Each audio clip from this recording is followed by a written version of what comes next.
গতকাল ফল প্রকাশ হয়েছে পশ্চিমবঙ্গ বিধানসভার, আর এতেই অংশ নিয়েছিল এক ঝাঁক তারকারা। কে কোন পার্টি থেকে জিতলো, কে হারলেন, সে নিয়ে আজকের এই প্রতিবেদন। দীর্ঘদিন অপেক্ষার পর প্রথমবার পশ্চিমবঙ্গে বিজেপি সরকার গঠিত হয়েছে। তৃণমূলকে হারিয়ে এবার জয় পেয়েছে বিজেপি। হাওড়ার শিবপুর আসনে বিজেপির হয়ে প্রার্থী হিসেবে জয় পেয়েছে জনপ্রিয় অভিনেতা রুদ্রনীল ঘোষ। তৃণমূলের প্রার্থী রানা চট্টোপাধ্যায়কে প্রায় 16,000 ভোটে পরাজিত করেছেন এই অভিনেতা। ছাত্রজীবনে বাম রাজনীতির সঙ্গে যুক্ত থাকলেও 2021 সালের আগে কেন্দ্রীয় নেতা অমিত শাহের উপস্থিতিতে বিজেপিতে যোগ দিয়ে 21 সালে নির্বাচন করে হেরেছিলেন, কিন্তু 26-এ জয় পেলেন। এদিকে নদিয়ার করিমপুর কেন্দ্রে শুরুতে এগিয়ে থাকলেও শেষ পর্যন্ত নিজের জয় ধরে রাখতে পারেননি তৃণমূল কংগ্রেসের প্রার্থী অভিনেতা সোহম চক্রবর্তী। ভোট গণনা যত এগিয়েছে ততই কমেছে তার লিড। শেষ পর্যন্ত বিজেপির প্রার্থী সমরেন্দ্রনাথের কাছে হেরেছেন সোহম।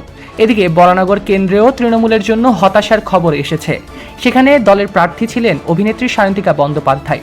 তাকে বড় ব্যবধানে হারিয়েছেন বিজেপির সজল ঘোষ। উপনির্বাচনে জয় দিয়ে রাজনৈতিক ক্যারিয়ার শুরু করা সায়ন্তিকার জন্য এবারের পরাজয়টি তাৎপর্যপূর্ণ ধাক্কা হিসেবে দেখা হচ্ছে।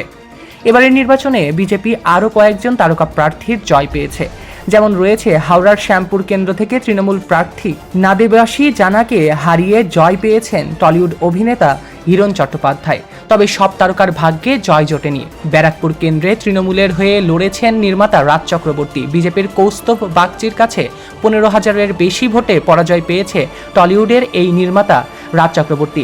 গত 2021 সালে ব্যারাকপুর থেকে তিনি জয়ী হয়েছিলেন, এবার হারের মুখ দেখলেন। এদিকে আরও এক হেভিওয়েট আসন দক্ষিণ 24 পরগনার সোনারপুর দক্ষিণ, যেখানে অভিনেত্রী লড়াই চলছিল। বিজেপির রূপা গঙ্গোপাধ্যায়ের সঙ্গে লড়াই করেছেন তৃণমূলের প্রার্থী লাভলি মৈত্র।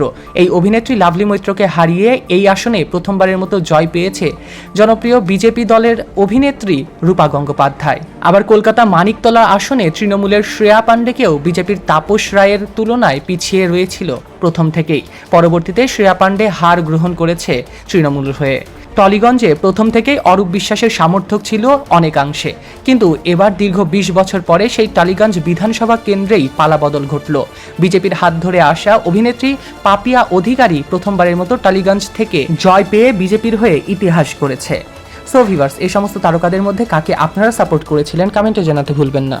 সৈকত আহমেদ নূর, সেলিব্রিটি লাইফলাইন।